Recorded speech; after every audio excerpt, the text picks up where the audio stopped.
जीवन मिलना भाग्य की बात है, मृत्यु होना यह समय की बात है। लेकिन मृत्यु के बाद लोगों के दिलों में जिंदा रहना यह कर्मों की बात है। नमस्कार दोस्तों, मेरा नाम है नीलेश। मैं आपको आज एक सुंदर कथा सुनाने जा रहा हूँ।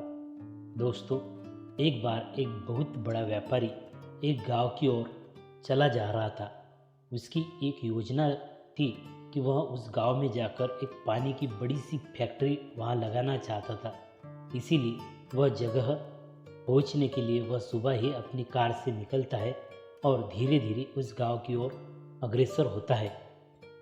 एक जगह वह ठहरता है और वहां से एक रास्ता जाता है उस गांव की ओर, जहां से करीबन 8 घंटे या 10 घंटे लगने वाले होते हैं उस गांव में पहुंचने के लिए। और सिर्फ 1 घंटा लगता है एक नदी को पार करने इस तीर से उस तीर तक जाने के लिए। इसीलिए वह व्यापारी अपना समय बचाने के लिए नाव में जाने का फैसला करता है और उस जगह पर चला जाता है जहाँ नाव खड़ी रहती है। वह नाव बहुत ही छोटी छोटी होती है, एक तरफ से एक आदमी और दूसरी तरफ से नाव चलाने वाला आदमी।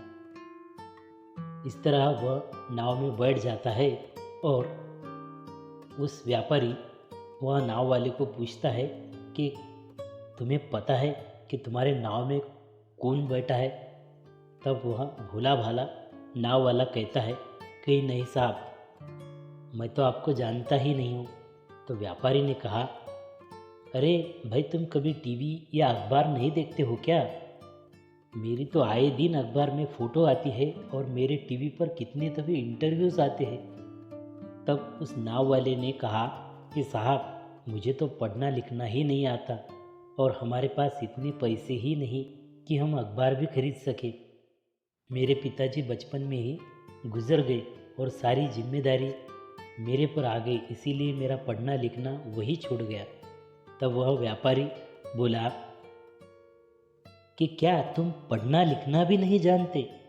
तब थोड़ी देर बाद उस व्यापारी ने उस नाव वाले से बोला, क्या तुम्हें पता है कि थोड़े दिनों में ही यहाँ तुम्हारे गांव में मेरी एक फैक्ट्री बनने जा रही है। इस फैक्ट्री में पानी की बोतलें तैयार होगी और यह बोतल का पानी लोग पिएंगे। यहाँ गांव में शायद तुम लोग बोतल का पानी नहीं पीते, पर शहर में पानी की बोतल की बहुत कीमत है और वहाँ हर कोई पानी की बोतल में ही पानी पीता है। तब वह युवक नाव वाला बोलता है कि क्या साहब? तब व्यापारी बोला कि अरे भाई, तू कभी शहर गया कि नहीं?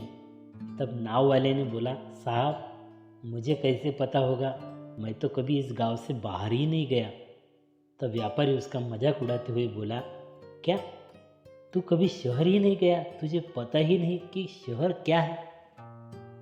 अरे तेरी जिंदगी तो कुछ काम की नहीं, इससे जिंदगी जीने का क्या फायदा? उस व्यापारी की यह बात सुनकर धीरे धीरे उसके दिमाग में वही चलने लगा कि मेरी जिंदगी किसी काम की नहीं, और उसने अपना जो आपा था वो खो दिया।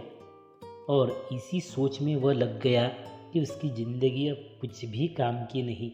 और इस सोच से उसका नाव चलाने का ध्यान भटका और इस कारण नाव एक बड़े से पत्थर पर जाके टकराई। और नाव में जैसे ही पानी भरने लगा, पानी बहुत ही गहरा था, इसीलिए नाव वाले को लगा कि अब इस नाव को बचाने की कोई भी तरीका नहीं है। तब वह नाव वाला उस व्यापारी से बोलता है कि साहब, आप तैरना तो जानते हो ना? तब वह व्यापारी बड़ी ही भयपूर्वक उससे देखने लगा। क्यों भाई, क्यों भाई, तुम मुझे ऐसा क्यों पूछ रहे हो? तब उसने बोला कि साहब, नाव में पानी भर रहा है और अब इस नाव को बचाने का कोई भी तरीका मेरे पास नहीं, इसीलिए आप तैरना तो जानते हैं ना? तब वह बोला कि नहीं नहीं, मैं तैरना नहीं जानता। तब वह युवक बोला कि आपकी ज़िंदगी क्या काम की है जब आप तैरना ही नहीं जानते? तब वह व्यापारी बहुत ही भयभीत हुआ और उसे बोला कि जो तुम चाहते हो मैं तुम्हें दूंगा, लेकिन मुझे ज़िंदगी दो, मैं मरना नहीं चाहता। तब उसने कहा कि ठीक है साहब, मैं तैरना ही नहीं, मैं बचाना भी जानता हूँ।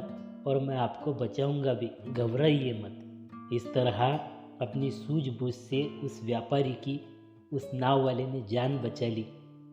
दोस्तों, इस कहानी से हमें शिक्षा मिलती है कि हमें कब कहाँ कब किसी की ज़रूरत पड़ जाए यह कोई भी नहीं जानता, इसीलिए कभी किसी का मजाक नहीं उड़ाना चाहिए। Thank you.